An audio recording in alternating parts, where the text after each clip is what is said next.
selamat datang lagi nih di sesi pendalaman kita. Hari ini, wah topiknya relevan banget buat siapa aja deh yang sering sama anak-anak.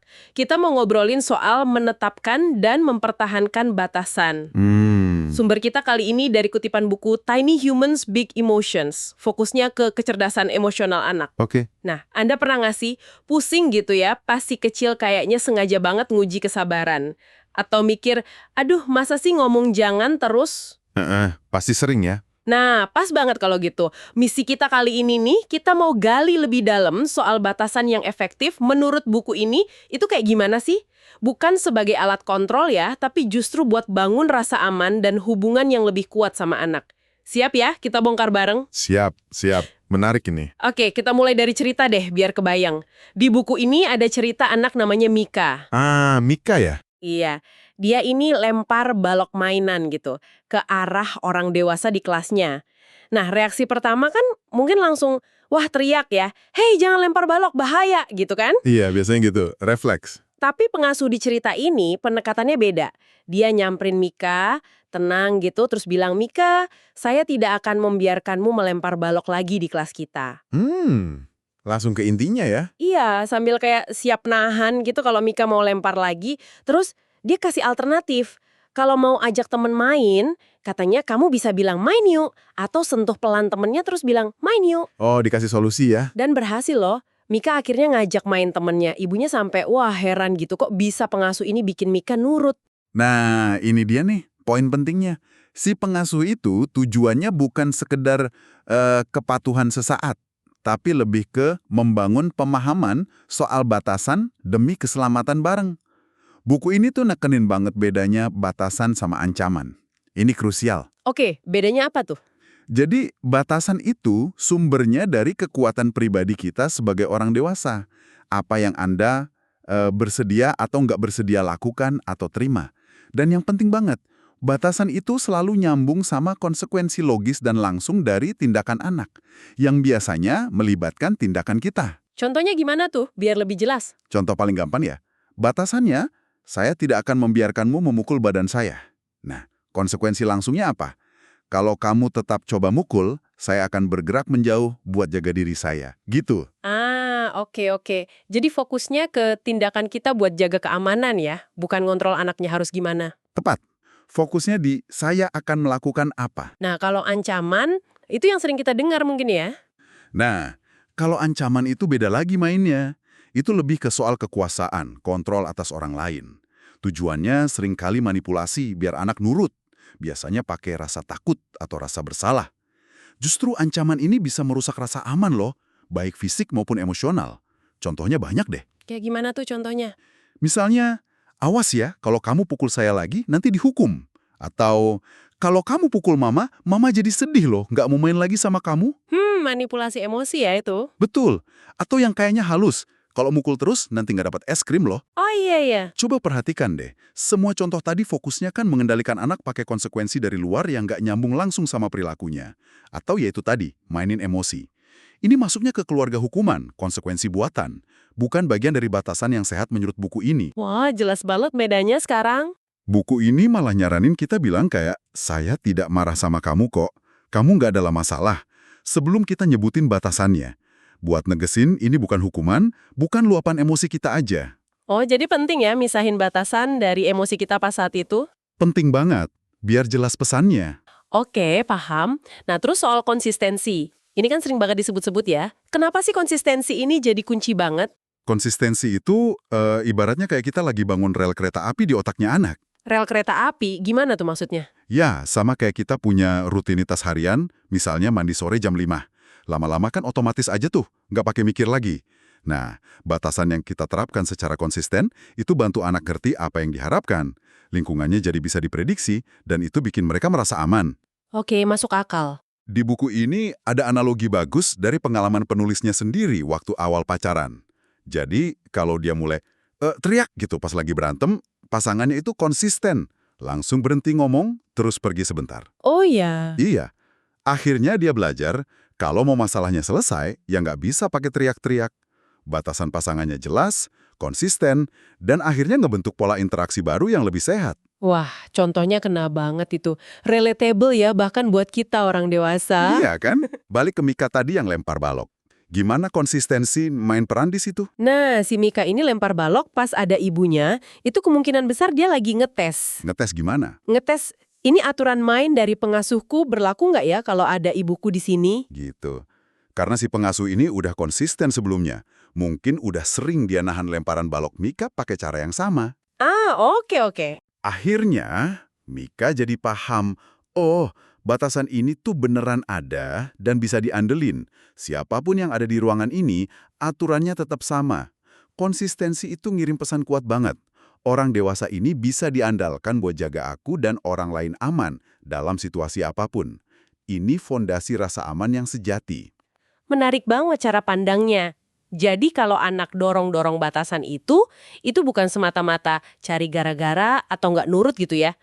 Buku ini bilang itu justru pekerjaan anak. Maksudnya gimana sih? Betul sekali. Ini salah satu pencerahan penting dari buku ini menurut saya. Kita diajak melihat perilaku mendorong batasan itu bukan sebagai pembangkangan, tapi sebagai bagian dari tugas perkembangan anak. Tugas perkembangan. Iya. Mereka itu melakukannya buat nguji realitas. Beneran nggak sih ada batasannya? Orang dewasa ini beneran nggak sih bakal jagain aku biar aman? Mereka perlu tahu di mana batasannya biar merasa, terkandung dan aman. Kayak pagar di tepi jurang gitulah. Anak perlu tahu pagarnya di mana biar berani main di tempat yang aman. Jadi kita nih orang dewasa perlu ganti kacamata ya. Seringnya kan kita langsung cap nakal, nggak hormat, atau sengaja bikin kesel. Persis. Sumber ini ngajak kita jadi kayak detektif emosi gitu. Detektif emosi. Haha, lucu juga istilahnya. Iya, jadi pas anak nunjukin perilaku yang menantang, coba deh berhenti bentar, terus tanya ke diri sendiri, apa ya yang sebenarnya lagi coba dia omongin lewat perilaku ini? Mungkin dia lagi ngetes batasan kayak Mika tadi, atau mungkin dia lagi kewalahan emosinya butuh bantuan kita buat tenang.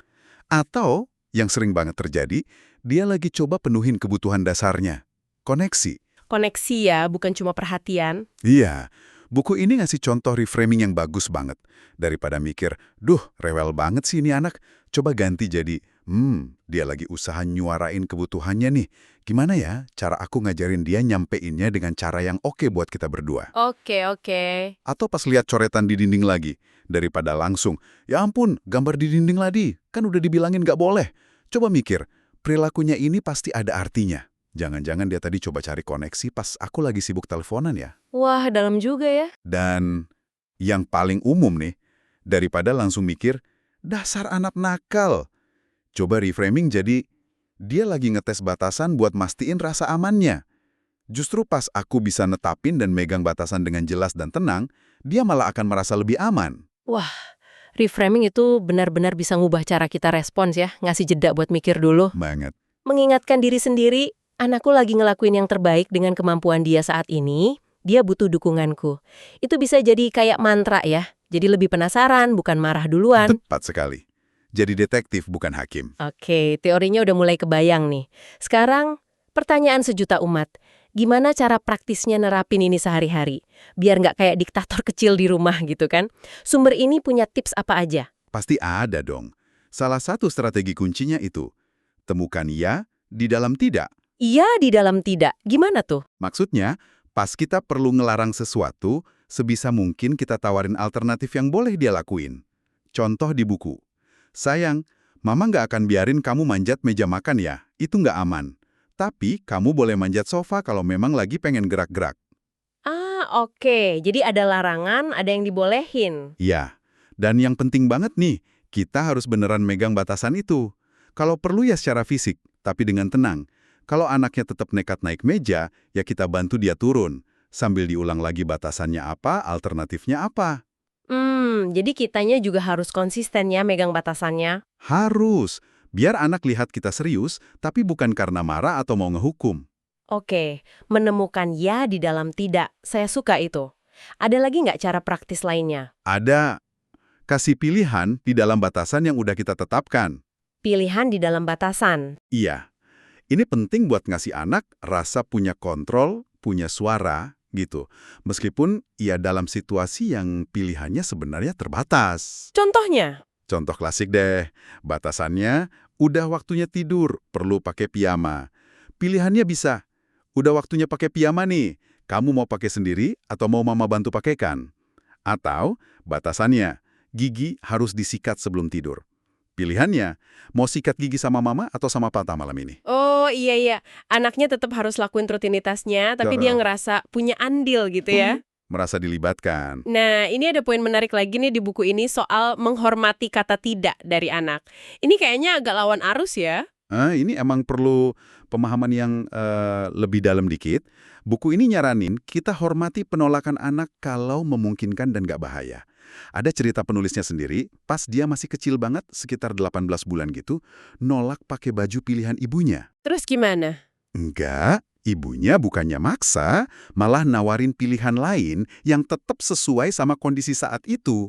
Misalnya, sama-sama baju lengan panjang karena lagi dingin. Kenapa itu penting? Karena itu latihan awal buat anak belajar nyuarain apa maunya, apa kebutuhannya, membangun kemampuan advokasi diri. Ya jelas ada batasan yang nggak bisa ditawar ya soal keselamatan atau kesehatan. Pakai car seat, ganti popok kotor, minum obat, itu kan harus. Iya, nggak mungkin nawar kalau itu. Nah, tapi bahkan dalam situasi itu pun kita tetap bisa menghormati anak. Caranya, kasih tahu apa yang akan kita lakukan langkah demi langkah. Oke, mama lihat kamu nggak suka diganti popoknya, tapi ini harus dilakuin biar kulitmu tetap sehat ya. Mama mau angkat kamu sekarang ke meja ganti ya. Oh, jadi tetap dijelasin prosesnya ya? Iya, pendekatan ini sejalan banget sama filosofi RIE. RIE? Apa itu RIE? Boleh dijelasin dikit gak? Oh iya, RIE itu singkatan dari Resources for Infant Educators. Itu semacam filosofi pengasuhan yang dipelopori Magda Gerber. Intinya tuh menghormati bayi dan anak kecil sebagai individu yang utuh dan kompeten sejak lahir. Menarik.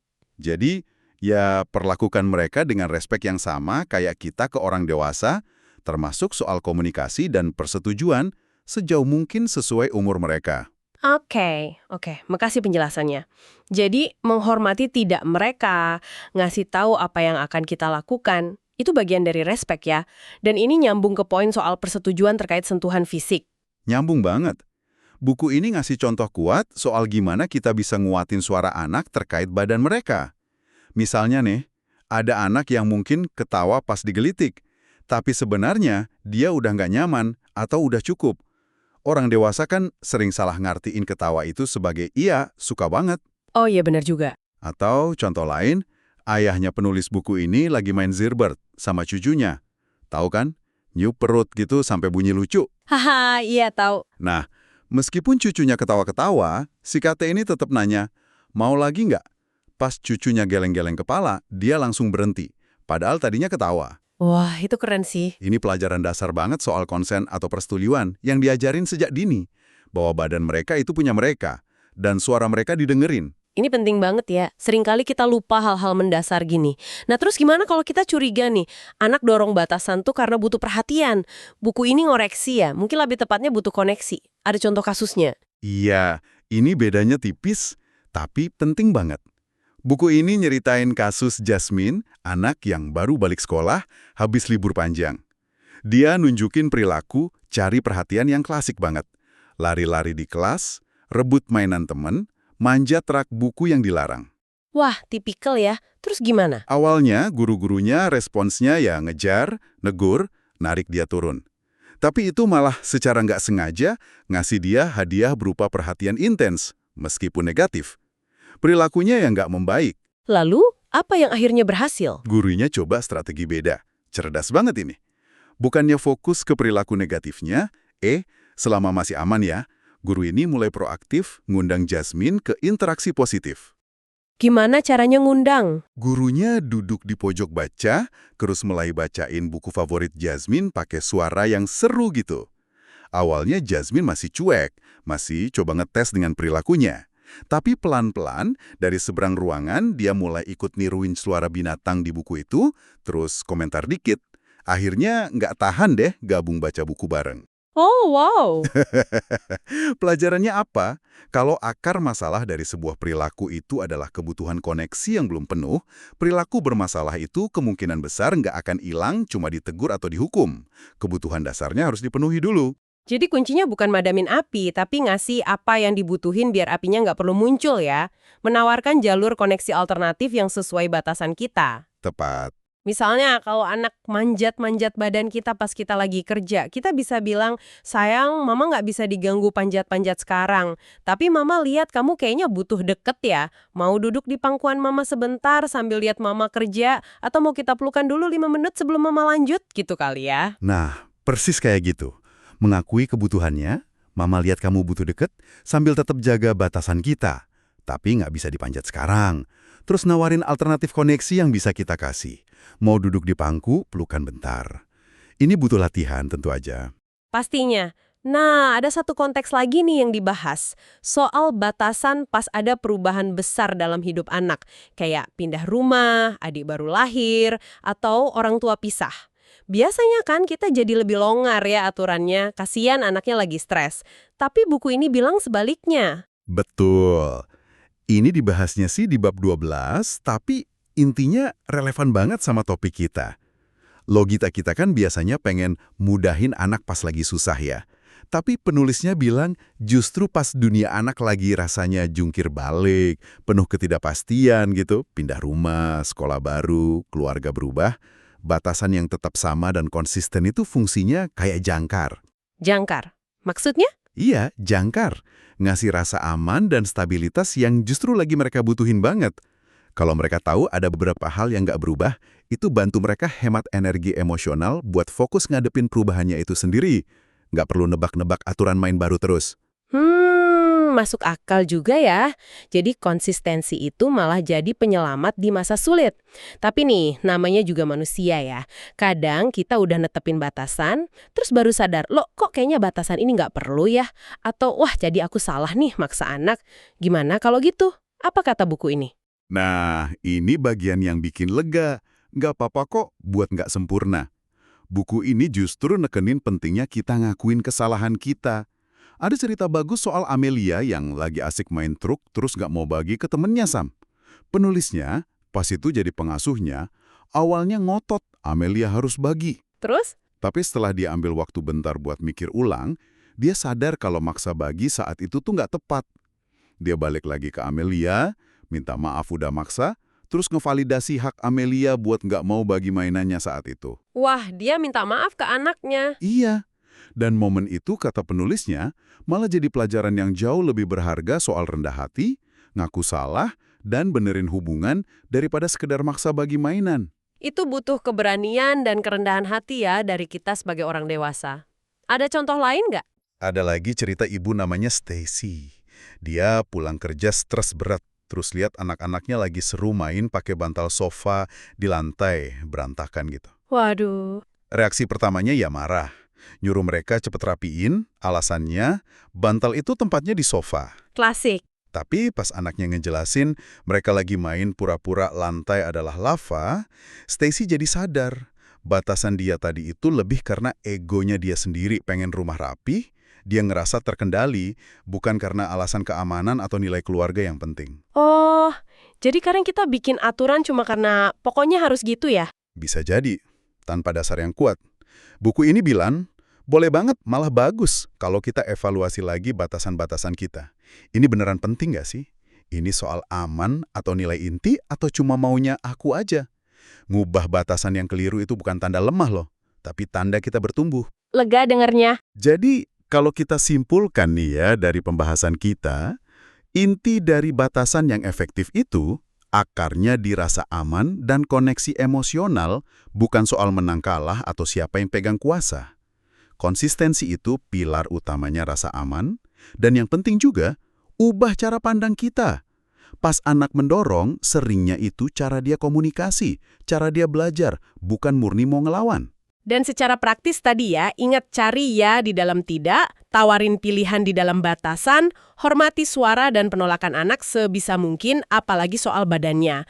Dan ini yang paling melegakan mungkin, kita boleh salah. Ngakuin keliru dan mau benerin itu bagian dari belajar bareng anak. Tentu, semua ini butuh sadar diri, sabar, latihan terus dari kita orang dewasa. Tur emosi kita sendiri, kesadaran kita sama pemicu diri kita, dan pemahaman kita soal perkembangan anak. Tujuan jangka panjangnya kan pada akhirnya bantu anak tumbuh jadi pribadi yang cerdas emosinya, yang bisa bangun hubungan sehat, dan hadapi dunia ini dengan baik. Nah, sebagai penutup nih, ada satu pemikiran buat Anda bawa pulang buat direnungkan. Gimana kalau pas momen berikutnya anak Anda kelihatan nantang atau nguji batasan, Anda coba jeda bentar terus tanya ke diri sendiri. Daripada lihat ini sebagai nggak nurut, gimana kalau aku lihat ini sebagai upaya komunikasi? Kira-kira apa ya yang lagi coba dia sampaikan ke aku saat ini? Perubahan perspektif kecil ini mungkin nggak ya bisa ngubah seluruh cara Anda berespons? Coba deh direnungkan. Sampai jumpa di sesi pendalaman kita berikutnya.